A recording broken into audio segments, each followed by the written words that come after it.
Je ressemblais à tous les autres qui croyaient au Seigneur Jésus. Pour accueillir le Seigneur, j'ai répandu avec enthousiasme la parole du Seigneur et lui ai rendu témoignage. Je repense à la grâce que j'ai reçue de Dieu. Je ne compte plus le nombre de fois où j'en ai reçu. C'était il y a 10 ans. À l'école, en tant qu'enseignant, j'ai commencé à répandre l'Évangile et à rendre témoignage au Seigneur. Monsieur Chen, Oui? après avoir écouté l'évangile que vous nous avez fait connaître, mon père et ma mère ont été extrêmement émus. C'est vrai? Oui, ils aimeraient vous inviter à nouveau ce week-end. D'accord. Et vous savez, mes parents aussi aimeraient vous entendre parler de la Bible.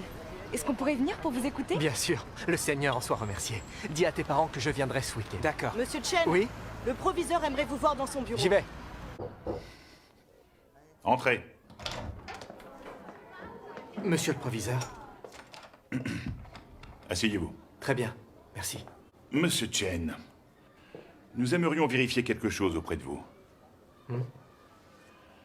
J'entends dire que vous croyez au Seigneur et que vous prêchez aussi. Vous confirmez que c'est vrai? Oui, proviseur Sun, c'est exact. Je crois au Seigneur et je répands l'Évangile. Cela pose-t-il un problème? Étant donné que c'est la vérité, oui, ça pose un problème. Dans notre pays, il est interdit aux professeurs, aux employés administratifs ainsi qu'aux élèves de croire au Seigneur. Votre croyance dans le Seigneur est une violation de la loi. Cette école doit prendre ce problème très au sérieux. Actuellement, 2 possibilités s'offrent à vous. Continuez de croire au Seigneur ou abandonner votre croyance pour enseigner chez nous. C'est à vous de choisir. Si vous voulez garder votre emploi, engagez-vous par écrit à ne plus croire en Dieu. Si vous persévérez dans votre croyance, vous serez renvoyé de la fonction publique. C'est la politique du pays. Nous n'avons pas le choix. À vous de prendre votre décision. Pourquoi il ne veut pas qu'on prenne le bon chemin en croyant en Dieu? C'est un parti maléfique. L'homme a été créé par Dieu. Il doit donc croire en lui et l'adorer. C'est la stricte vérité. Concernant ma croyance, je refuse tout compromis. Même si l'école doit me congédier, je croirai quand même en Dieu. Voilà, j'ai fait mon choix, sans le moindre regret. Monsieur Chen, je vous en prie, suivez mon conseil. L'homme sage plie sous le vent. Dans notre pays, c'est le parti qui fait la loi. Il faut se soumettre au parti. Qui oserait aller à l'encontre des décisions du parti? Comme dit le proverbe, les faibles ne peuvent rien contre les forts. Que vous apporte votre croyance? Dieu peut-il vous loger et vous nourrir? Peut-il vous donner un emploi? Essayez d'y réfléchir. J'ai bien pris en compte tout ce que vous m'avez dit. Mais je crois que il n'y a que Dieu qui puisse décider du destin d'une personne. Le Seigneur Jésus a racheté l'humanité. C'est seulement en acceptant le Seigneur Jésus qu'on peut être absous de ses péchés et obtenir la bénédiction de Dieu et la vie éternelle. Je ne peux pas nier Dieu ni le trahir. L'argent ne protège pas de la honte et de l'infamie. De grands désastres nous attendent. Ceux qui croient en Dieu échapperont aux calamités et seront protégés. Ceux qui ne croient pas en lui et qui lui résistent, ils écoperont de catastrophes et seront détruits par Dieu. Ça suffit, Chen. Il semble que vous vouliez croire en Dieu à tout prix et que vous n'écoutiez pas nos conseils. Très bien. Puisque vous n'abandonnez pas votre foi, nous allons respecter votre choix. Je vous annonce officiellement qu'à partir de demain, vous ne travaillez plus ici. Maman, c'est l'heure de dîner. Comment tu peux avoir de l'appétit? Tu n'as plus de travail à cause de ta croyance en Dieu. Comment vas-tu gagner ta vie maintenant? Et qu'est-ce que vont dire nos voisins? Si les gens apprennent ça, ils ne vont pas arrêter de nous critiquer. Comment je vais faire pour supporter leurs attaques? Tu as été inconscient.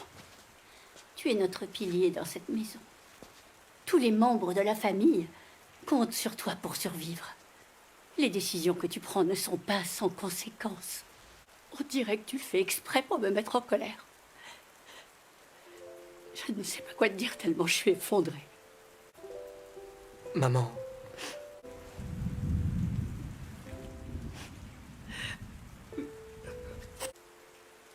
Xiangguang, nous avons raison de croire au Seigneur. Mais pourquoi ne pas y croire en secret? Pourquoi il a fallu que tu en parles? Si le Seigneur devait revenir là, dans les prochains jours, cette souffrance en vaudrait la peine. Mais il est encore trop tôt pour qu'il revienne. Combien de temps allons-nous encore souffrir? Ma foi n'est pas assez solide. maman, Yang Mei, je comprends ce que vous ressentez toutes les deux. J'ai été licencié par l'école. Je n'ai plus de source de revenus. Et vous souffrez toutes les deux à cause de ça. Je m'en veux de cette situation. Mais comprenez que je n'avais pas le choix. Regardez, tous les prêcheurs qui ont consacré leur vie au Seigneur, Dieu les a récompensés. Ils ont bien vécu, sans manquer de rien. Repensez à toutes les années où nous avons cru au Seigneur. Il nous a traités avec beaucoup de bonté. La grâce du Seigneur suffit à couvrir nos besoins. Puisqu'il nous guide, remettons-nous-en à sa volonté. Le Seigneur Jésus a dit « Heureux ceux qui sont persécutés pour la justice, car le royaume des cieux est à eux. Heureux serez-vous lorsqu'on vous outragera, qu'on vous persécutera, et qu'on dira faussement de vous toutes sortes de mal, à cause de moi. Réjouissez-vous et soyez dans l'allégresse, parce que votre récompense sera grande dans les cieux. » Yang Mei, aujourd'hui, notre plus grand espoir est qu'il vienne et nous enlève dans le royaume des cieux. Ces paroles nous disent que le chemin vers le royaume des cieux sera un chemin de souffrance, accompagné de toutes sortes de répressions, ainsi que de calomnies, et d'arrestations et de persécutions par un régime satanique. Pour ceux d'entre nous qui croient au Seigneur, on ne peut pas vouloir la bénédiction sans accepter la douleur. Sinon, ce n'est pas du dévouement. Et quand le Seigneur viendra, comment pourrions-nous être dignes d'être enlevés dans le royaume des cieux?